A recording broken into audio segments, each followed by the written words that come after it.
Hey there, welcome to Grounded with John Tester and Maritza Giorgio. I say wake up. I say wake up. Don't be a fool. Look around. Don't be the frog in the pot.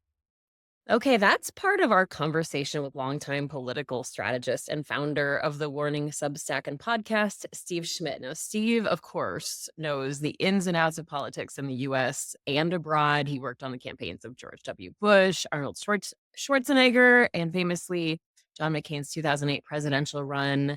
And he even was played in a movie by Woody Harrelson. So we have a lot to talk to him about. I'm Maritza Giorgio.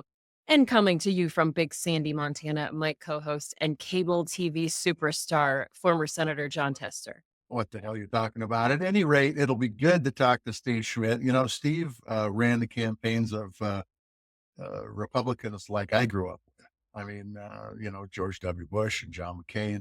I served with John McCain for a number of years, better than 10. And, John and I certainly had our discussions, and some of them were probably pretty lively. But in the end, I consider John McCain a friend.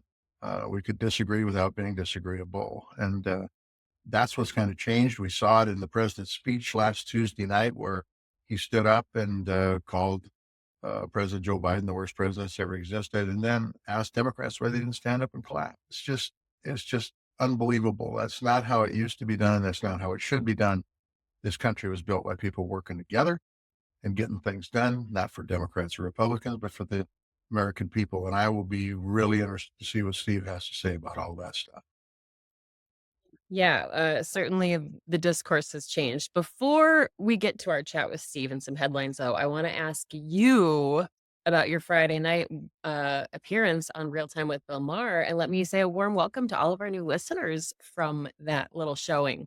Yeah, well, it was interesting. Bill Maher is very smart. He's sharp. He's certainly in tune with a lot of stuff that's going on. A lot of the stuff that, and you could probably tell by the show, I don't necessarily agree with him on everything, but the truth is I certainly respect the guy, and I appreciate him taking on issues that sometimes are a bit uncomfortable. But in the end, I'll just tell you, as somebody sitting on the panel, I always worry about, where we're going and what rabbit hole we're going to be going down. But it was pretty cool. On Friday, we talked about a lot of stuff, and it worked out. I think it worked out pretty well. I haven't seen the show yet. I've seen parts of it, but I haven't seen the whole show yet. But I thought the interchanges were good, at least from my perspective. You haven't seen it, so that means I need to send you my HBO Max password, doesn't it? No. I actually have, they sent me a link to it, so I've got it. I just, believe it or not, haven't had time. I've had time, but I just haven't made a priority. So we'll take a peek soon enough. All right, let's catch up on some news you may have missed this weekend. In Canada, Mark Carney won the election to replace Prime Minister Justin Trudeau. He's already speaking out against President Donald Trump, saying Canada never, ever will be part of America in any way, shape, or form. That's, of course, referring to President Trump calling Canada the 51st state. Yeah, well, look, Canada is our number one ally. This just doesn't make any sense to me to make claims that Canada needs to be the 51st state of the United States. It's just not good talk. I mean, the truth is if you take a look over time, especially since World War II, Canada's been by our side every step of the way. They've been our best friend. And in order to have best friends, and this applies whether you're a nation or whether you're a person, you have to be a friend of that nation and that friend of that person. Otherwise, you don't have friends. And it often makes me wonder whether the president actually has had friends in his life, because certainly doesn't treat friends like they should be treated. And quite honestly, to make accusations that Canada is going to become the next Hawaii, it doesn't make any sense whatsoever. I will tell you this, and I think I've already told you this, Marie. So I go up to Canada on occasion, especially if there's parts I can't get down here for my Noble Blade or whatever it is. I run up there and grab them up out of Lethbridge. I would hate to go up in Canada right now as an American. I'll just tell you that. And I don't think we're their favorite right now. And that's really unfortunate, because our strength as a nation doesn't come from us as an isolation country. It comes from us because of our friends around the world. those friends have been pushed away in ways I never thought I'd ever see in my lifetime over the last 2 months. Yeah, we will talk to Steve a lot about that. He sent out a Substack just this morning, Monday morning, about this ongoing looming trade war with Canada. Meanwhile, Republicans released a stopgap bill to prevent a government shutdown. Not clear if they have the votes yet to get through before the deadline on Friday. We're already seeing some Republicans say no, they're voting against it. Democratic Representative Rosa DeLauro released a list of cuts outlined in that bill, and this should make your ears perk up, Senator. It includes money for the Toxic Exposures Fund to take care of veterans exposed to toxic burn pits, Agent Orange, etc. Of course, that is from the PACT Act, which you worked so hard to get through. Yeah, well, we passed the PACT Act. For the folks that don't know what that's about, it's for our veterans. It's for veterans that have been exposed to toxins, whether that's burn pits or whether that's radiation or whatever, Agent Orange, whatever it might be. It's the first time ever in this country's history that we've dealt with toxic exposure, and we got it done with the PACT Act. We got it done because veterans stood up and lobbied. Now it was being implemented very, very well by Secretary McDonough. And the new administration has taken over, and they're pulling 70, 80, 90,000 people, who knows, out of the VA that were hired to implement the PACT Act. And quite honestly, when an all-volunteer military, if we want folks to volunteer, we've got to treat our military folks right when they get back home, when they've been exposed to toxins because they're servicing this country. It needs to be taken care of. Now, I can tell you, I listen to all the bullshit they say about, well, you know what, veterans are going to have better care. That is total bullshit. I can tell you, as chairman of the Senate Veterans Affairs Committee, I know how many people it takes to take care of veterans. I know what a big issue this toxic exposure issue was. And if you pull out those people that we hired to implement the PACT Act, the PACT Act will not be implemented. I worry about the folks who are already in. Hopefully they will continue to be in. There was over 1 million of them. But the truth is that we passed the PACT Act. Congress passed the PACT Act. It was done in a bipartisan way. And for the administration to arbitrarily say, you know what, everybody who was hired over the last couple of years in the Biden administration, we're just going to can them, is a slap in the face to our veterans. It's a slap in the face to our military. And it will not make us meet the end strength numbers, regardless what's said in the speech Tuesday night. Our end strength numbers are not where they need to be in the military. And this PACT Act is a big part of telling the next generation that if you go off to war or serve this country in dangerous parts of the world or anywhere in this world, we're going to take care of you when you get home.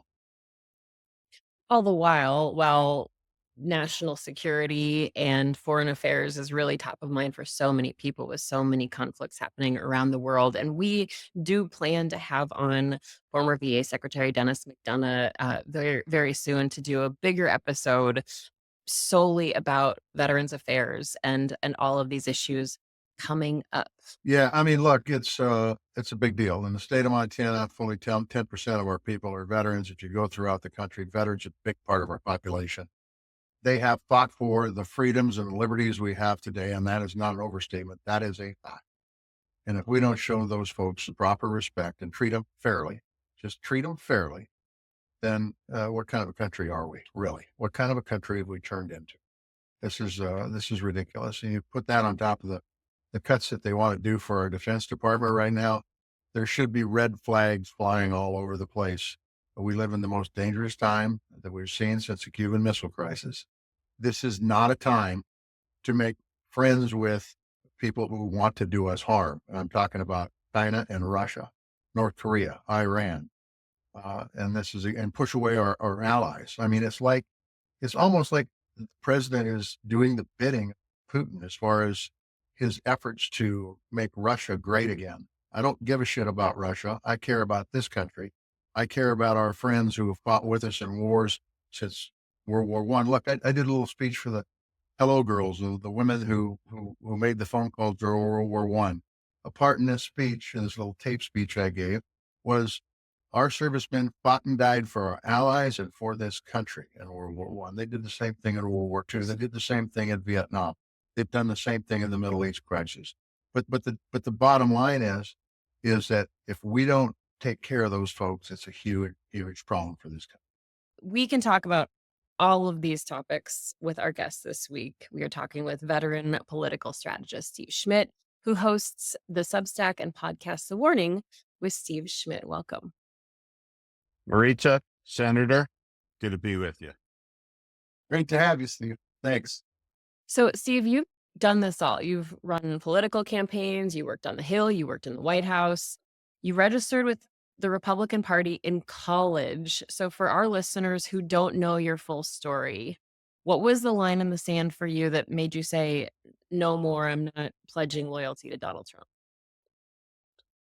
Well, I've never conceived of pledging loyalty to a single individual.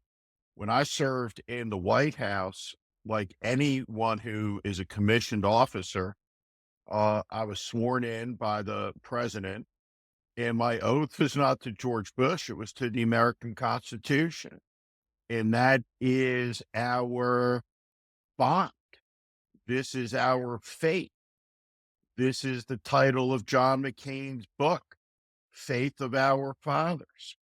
1 million Americans have made what Abraham Lincoln called the last full measure of devotion. There's 8 billion people in the world. There's almost 350 million Americans, but there's only 700 million Americans that have ever been. Means half of us are alive right now.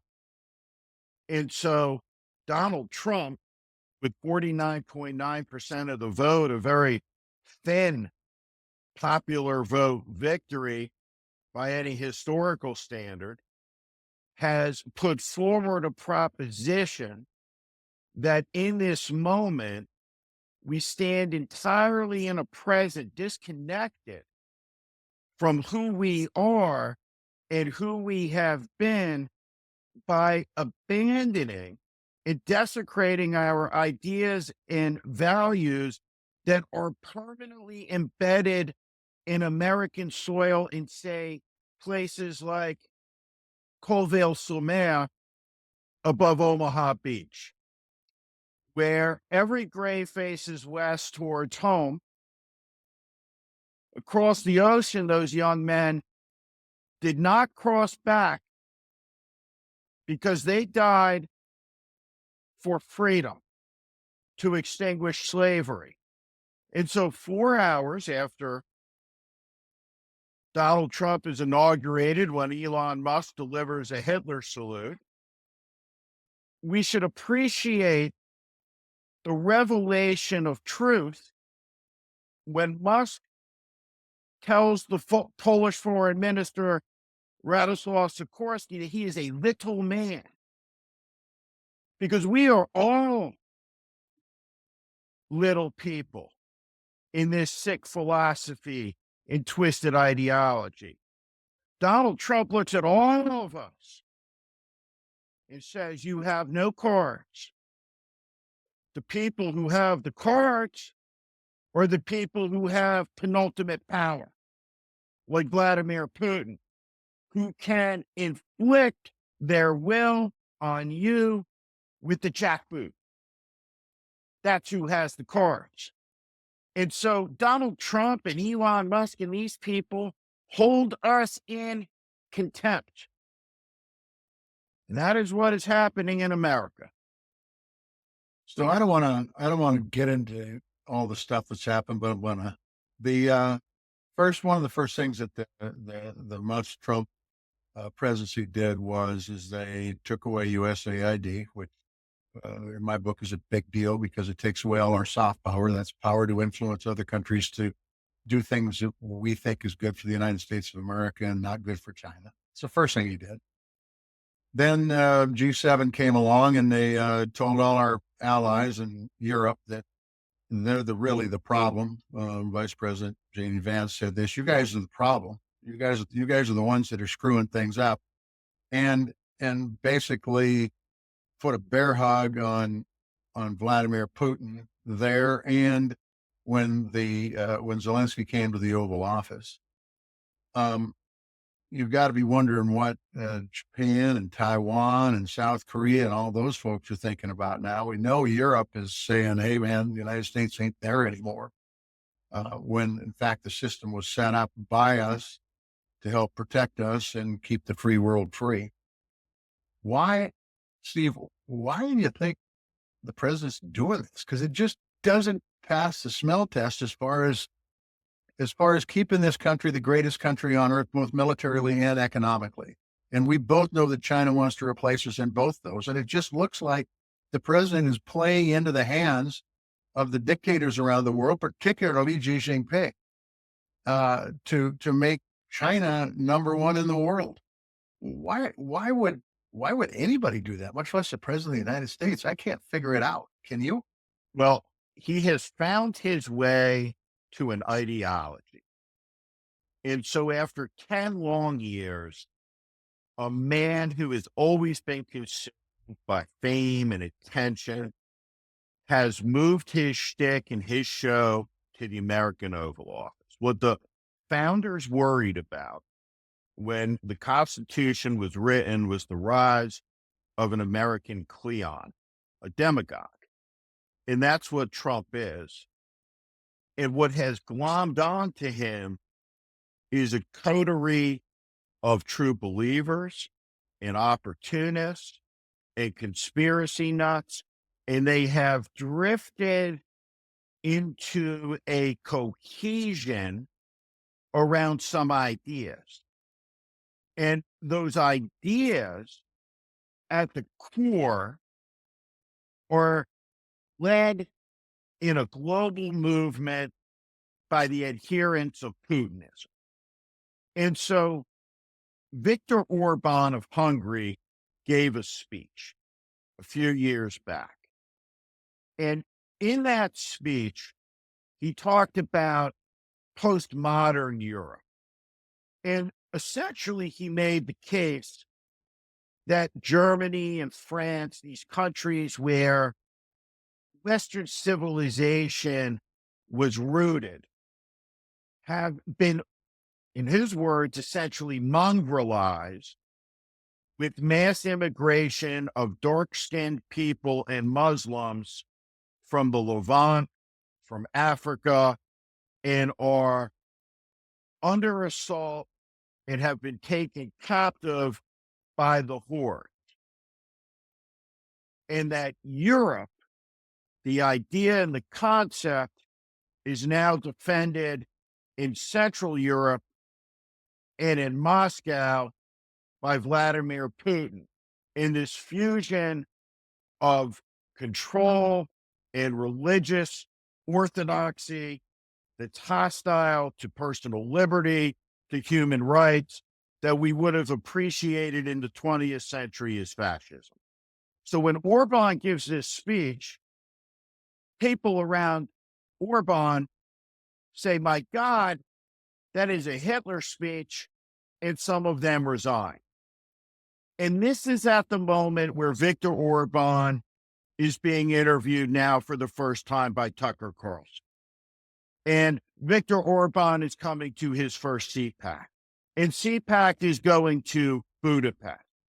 And so whether it is the German AfD, which is pro-Putin, pro-Russia, anti-NATO, anti-American, that got 20% of the vote, there is a global rising of a new faith. And so John Kennedy talked about the foolishness of the men who try to ride the tiger, who wind up inside. And so the second part of this is, I'm 54 years old. My oldest child is 22. My youngest child is 12. I feel like my daughter makes me, the oldest one, in a cohort of parents were like that at the exact precise spot, at the exact moment when these devices came along, that a child could play with them, and we were all enthralled, like, oh, look at our kid playing Angry Bird. Let him play Angry Bird when we're sitting at the diner or at the dinner table, right? The great distraction. And the premise of these companies, right, that they would change the world, which they did, and that it would be for the good, which it necessarily wasn't, but that these conveniences have become instruments of control that have stripped agency by imprisoning people behind algorithms that narrow their perspective as surely as anything that Hitler's propagandists or Stalin's or Khrushchev's or any of the Soviets could have ever hoped to have accomplished.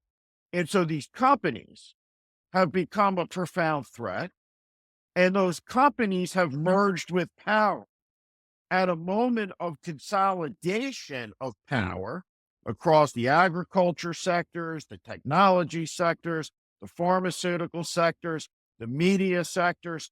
And in this cycle, like the burning of a forest and then its renewal, Franklin Roosevelt understood that mankind and womankind have a genius.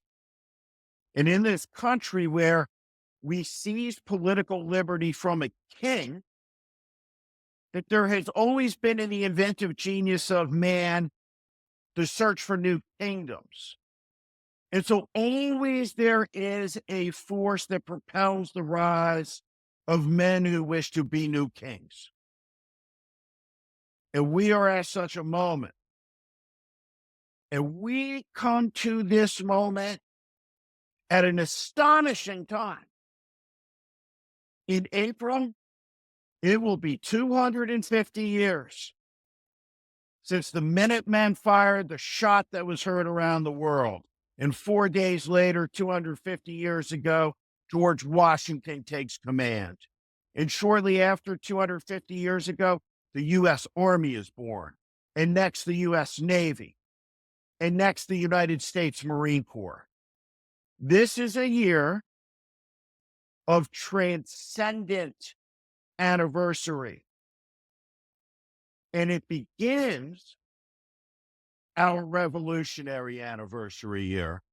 And remember, 200 years ago, in a period of turmoil and doubt, a friend comes back to America, the Marquis de Lafayette, and he reminds us of who we are, as today a French senator tells us that in Washington at the court of Nero, surrounded by imbeciles, directed by a ketamine addict, the greatest project in humanity's history and imagination is put at risk. It is an appalling moment that calls for activism. So Steve, and you get people contact me all the time. I do, saying, "What can we do? What?" I'm very concerned. I'm concerned about our democracy. I'm concerned about our children's future. I'm concerned about the direction this country's going. But I write my elected representatives. They send back a canned response. I call their office and they say, "Yeah, we hear what you're saying," but they never ever do anything that would indicate that they hear what I'm saying. What can people do to, they aren't having town hall meetings anymore. They were told, don't do town hall meetings because God knows you don't want to listen to your constituents. What can people do? What can people do to help change the course that people are very uncomfortable seeing happening from Washington, D.C.? To meet your congressmen and senators at the airports and give them no quarter. Not because an elected representative disagrees with you,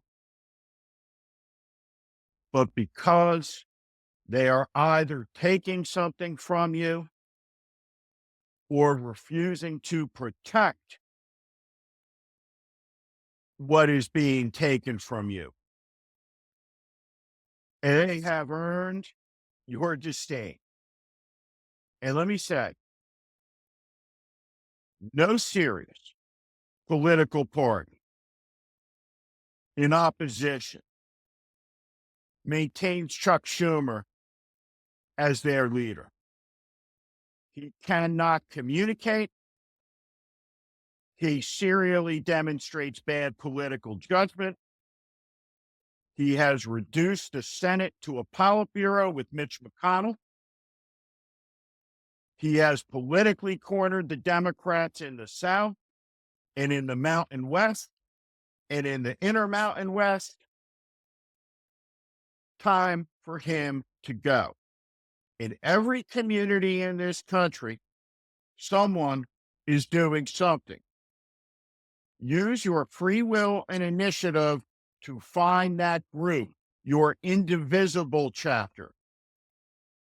Go to a local Democratic Party meeting and 10 people and say, we are here to oppose Donald Trump and this MAGA movement and to stand with you if you will let us, but we will not ask for permission of your club, of your party, of your clique to exercise our rights as Americans. And if it takes standing up independent candidates against sclerotic geriatrics, so be it.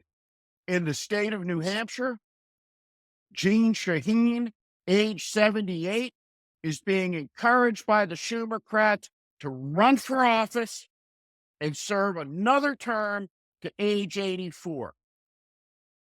It's immoral.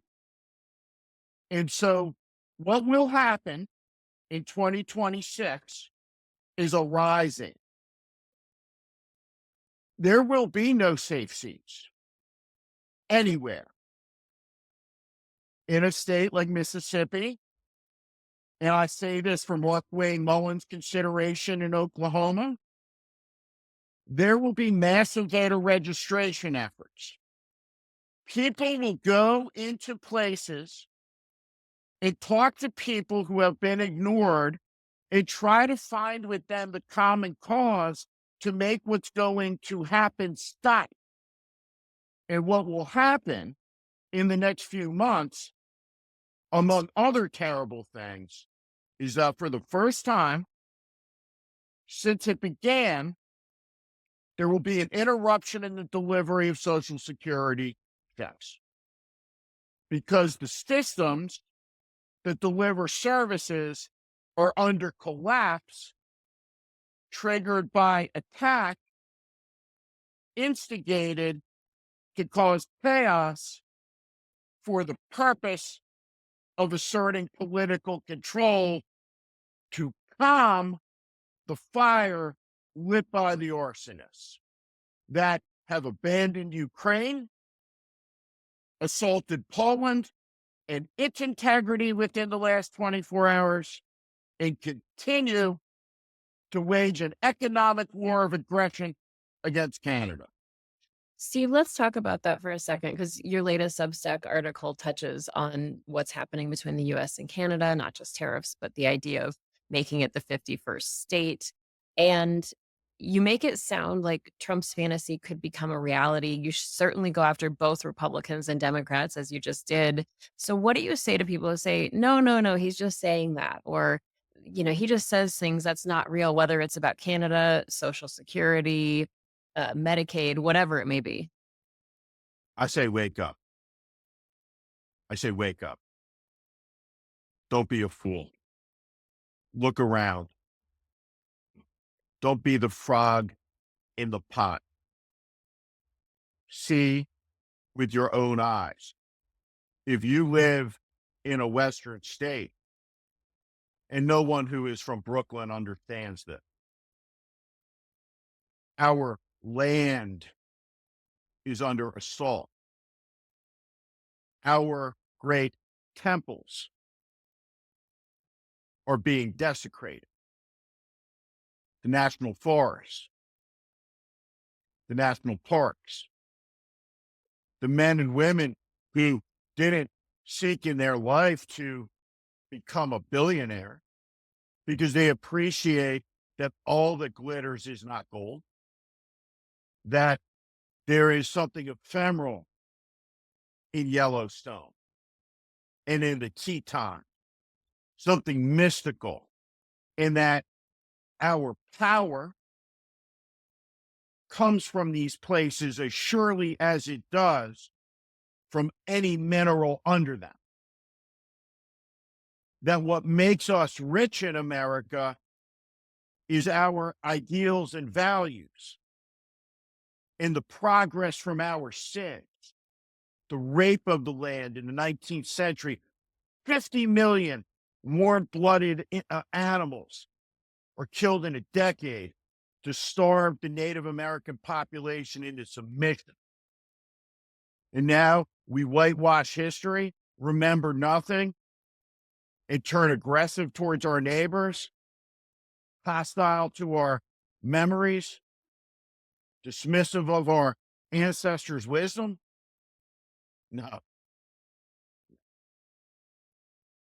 This moment requires defiance. We are made up of all of the people of the world who speak every language known to mankind somewhere in this land every day, commonly, regardless of Trump's executive order, that have freed more people, cured more people, fed more people, advanced scientific progress and knowledge, have launched telescopes into space that can see back to the instant of the creation, done more good in the world than all of the other peoples and every other nation combined put together. And now we reject this for Trumpism, a doctrine of lies saying we're great. We will not. We will not. And so the reality is, there's a reality show being conducted by a maestro, a Cleon in the Oval Office, in front of a compliant corporate media that soft soaps and peddles insanity and nonsense, to a hypnotized and anesthetized public that now will have to awaken under the heavy weight of the suffering and burdens of it that will come due. Because as Churchill pointed out, in a democracy, we get the government we deserve. But we're all better than this. And so what has to become the motto of the opposition is something that Churchill said. You do your worst, and we will do our best. Well, Steve, let me tell you, thank you for being on our podcast today. We're out of time, but the truth is I really appreciate the perspective. I appreciate, by the way, the commitment to our Constitution and this country, because that's what we should be committed to. And I want to thank you for your time. I know you're a busy man, and you took time out to be with Maritza and allowed me to join in. And I very, very, very much appreciate that. And I also will say this, since you've been on the scene now, at least from my view, which is been probably a lot longer than 10 years, but 10 years from my view, I appreciate the work you've done. I appreciate the work that you've done standing up for that Constitution that you talked about early on in your work. So thank you very, very much. Thank you, Senator. Maritza, great to see you. Great to see you. I know that you need to go. That was quite a conversation. I think we could talk to Steve Schmidt all day long because he's a master of history. Yeah, he sure is, man. Pretty impressed. He tended to his books better than I did when I was in high school. I'll tell you that. Me too. I know. I always wonder how he pulls that stuff out. I can't remember my grocery list. Before you go though, I know you're catching a plane. Let's talk about that hat. It's a light blue hat with an M on it. That's the Expos logo. So long story short, I've worn this for a couple of reasons. Number one, the Expos were my favorite team because when I got back from college, Canada had baseball night in Canada every Wednesday night, and we got Lethbridge TV, so I got to watch baseball, which is my favorite sport, on TV, and it was always the Expos playing somebody else, and so I got to be an Expos fan. And then, of course, they moved to Washington, so by default, I guess I'm a Nationals fan. But the Expos are the ones that I really love. And then it's a nod to Canada. It's a nod to seeing everything that goes on. Look, when my grandfather homesteaded this place in 1910, north of the border, they were doing the same thing, and it was the same people, and they were homesteading up there. So our connections with Canada, at least in this part of the world, and I think it's this way all across the United States, is close. And I will tell you that I just think that what the president's doing to Canada right now, and look, I'm all about fair trade, and I'm all about making sure that we hold people accountable, and there's plenty of things we can do. But just to approach Canada with a meat cleaver does not make any sense to me whatsoever. They've been the greatest friend we've ever had, and I'd like to keep it that way. All right, that does it for us on this episode of Grounded. You can find us on Blue Sky, Instagram, and YouTube. You can also shoot us an email at groundedpcast@gmail.com. Thanks so much to our guest, Steve Schmidt, the host and author of The Warning on Substack, and to our friends at Pearl Jam for letting us use their music. And to all of you, our listeners, we will chat again soon.